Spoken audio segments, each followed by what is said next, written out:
एक प्रशासनिक अधिकारी की हैसियत से अब्बास अंसारी, जो देश के लिए गोल्ड मेडल लाया निशानाबाजी में, आज उसे कई मुकदमे में मुलजिम बनाया गया है। आज उसे 2 साल की सजा होने पर रिवीजन जो किया गया था, उसे रिवीजन में सजा को स्थगित करने के लिए जो एप्लीकेशन था उसे खारिज कर दिया गया। आप एक प्रशासनिक आधिकारिक हैसियत किस तरह देख रहे हैं? उत्तर: मैं इसे सरकार के दबाव में दिए गए फैसले की तरह देख रहा हूं। जिस तरह से राहुल गांधी की सदस्य समाप्त करने के लिए निचली अदालत, सेशन कोर्ट, हाई कोर्ट में उन्हें रिलीफ नहीं मिला, आखिर सुप्रीम कोर्ट में जाकर राहुल गांधी को रिलीफ मिला और उनके सदस्य बहाल हुई। 2014 के बाद से जहां जहां डबल इंजन की सरकार है, उन तमाम जगहों पर निचली अदालत को विशेष तौर पर सरकार के दबाव में आकर काम कर रही है। इस तरह अब्बास अंसारी के साथ भी अत्याचार और जुल्म हो रहा है। इस समय पूरे भारत के लोगों को इस अत्याचार और जुल्म के खिलाफ लामबंद होने की जरूरत है। आप देखिए चुनाव आयोग किस तरह बिहार के दलित, आदिवासी, पिछड़ी जाति एवं अल्पसंख्यक मुसलमान की वोटर लिस्ट नाम काटने का जो प्रोग्राम बनाया था, दुनिया के इतिहास में ऐसा कार्य नहीं मिलेगा। हमारे पॉलिटिकल लोगों के अंदर भी सोने और समझने की क्षमता नहीं होने के कारण आज वह खेल रहे हैं जैसे ही सुप्रीम कोर्ट के आदेश को समाप्त करके अपना चुनाव आयोग बनाने के लिए केंद्र सरकार ने कानून बनाया था, उसके खिलाफ सभी राजनीतिक पार्टियों को एक हो जाना चाहिए, लेकिन ऐसा नहीं हुआ। ये दुर्भाग्य की बात है। आज बिहार है तो कल सभी राज्य को दलित, पिछड़ा समाज, आदिवासी समाज का वोट काटने के लिए प्रोग्राम बनता जाएगा और पूरे भारतवर्ष में संविधान की जगह मनुस्मृति लागू हो जाएगा। ये सामंतवादियों का पहले काम, होशियार होने की जरूरत है।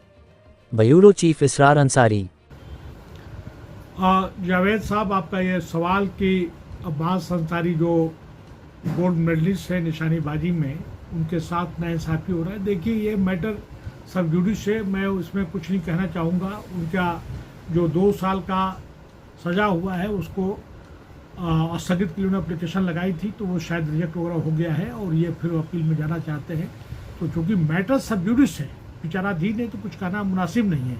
लेकिन मैं इतना बात जरूर कहना चाहूँगा कि आज मौजूदा हालात में जो सो कॉल्ड डबल इंजन की सरकार है, तमाम गवर्नमेंट एजेंसी, जिसमें खास करके पुलिस, जुडिशरी और तमाम जो एजेंसीज हैं, चाहे NIA हो, चाहे CBI हो, IB हो या इलेक्शन कमीशन ऑफ इंडिया, तमाम जो डेमोक्रेटिक इंस्टीट्यूशंस हैं जो कि इंडिपेंडेंट है, स्वतंत्र हैं, वो कहीं न कहीं सरकार के दबाव में है। एक तो चीज़ ये है।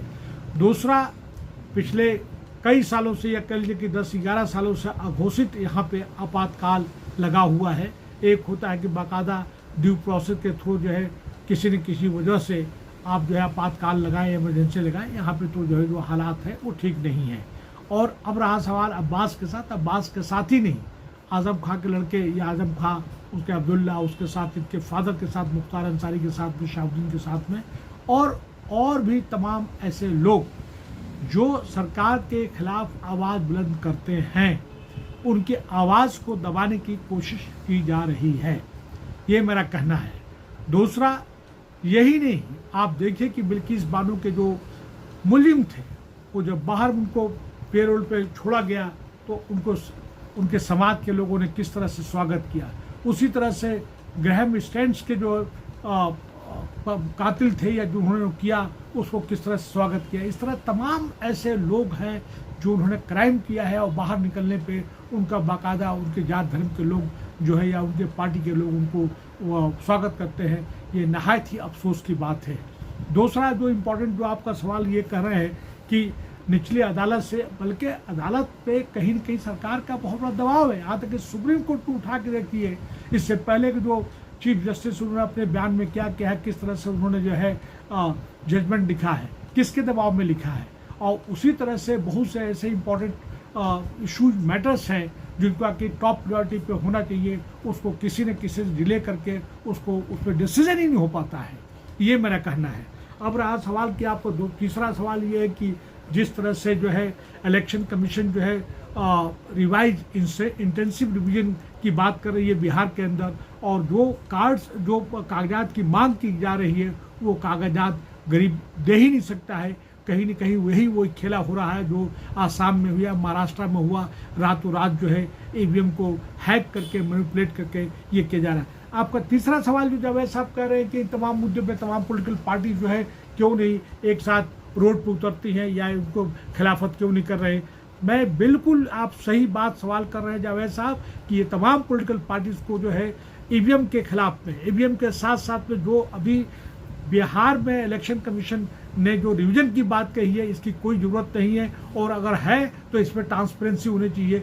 कहीं न कहीं जो ये कहा गया है कि हम जो है गैर नागरिकों को।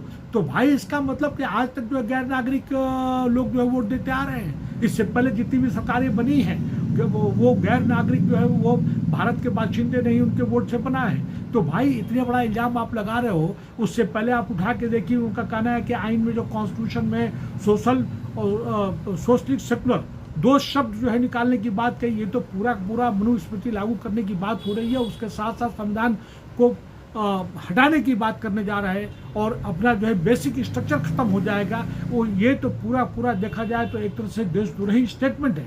और सबसे बड़ी जो चीज इंपॉर्टेंट चीज़ है इस मुल्क में, भारत में, आपके माननीय मुख्यमंत्री जो योगी आदित्यनाथ हैं, उसके साथ साथ अमित शाह है और माननीय प्रधानमंत्री खुद ने इतने जहरीले भाषण दिए हैं, उन पर आज तक कोई कार्रवाई नहीं किया गया है।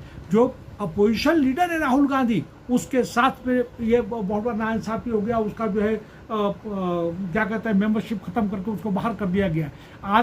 आज के डेट में मिनिमम सपोर्ट प्राइस जो किसानों का एमएसपी है उसकी बात होनी चाहिए, ईवीएम को हटाने की बात होनी चाहिए, ओल्ड पेंशन स्कीम, जो पार्लियामेंटेरियंस है उनको पेंशन मिल रहा है, जो एमएलए उनको पेंशन मिल रहा है, लेकिन वो कर्मचारी जो 25-30 साल 35 साल नौकरी कर रहा है उसको जो है ओल्ड पेंशन स्कीम से वंचित कर दिया गया। इस पर हमें काम कराने की जरूरत है।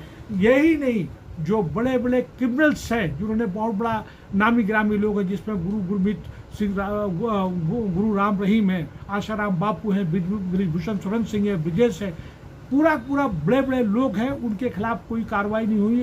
विशेष एक जात धर्म के खिलाफ कार्रवाई हो रही है।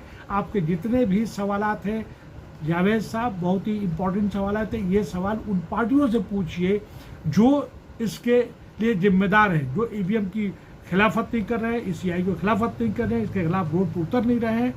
कुल मिला के ये कहना चाहता हूँ कि आपका ये सवाल जो है बहुत सही है और ये जो कुछ हो रहा है वो ठीक नहीं हो रहा है और मुल्क के लिए या अपने देश के लिए ये बहुत घातक है। हमारी डेमोक्रेसी के लिए बहुत बड़ा घातक है, हमारे कॉन्स्टिट्यूशन को बहुत नुकसान पहुंचा, हमारे गंगा जमुनी के लिए। एक बार फिर जावेद साहब आपका बहुत बहुत शुक्रिया। बल्कि आपको ये भी कहूँगा कि आप अपने चैनल्स को सब्सक्राइब और लाइक्स की बात करना कीजिए, क्योंकि जो सवाल आप उठाते हैं बहुत इंपॉर्टेंट सवाल उठाते हैं। जो आपके व्यूवर्स हैं, जो आपके बात को सुनते हैं, उनको चाहिए कि आपके चैनल को लाइक और सब्सक्राइब करें।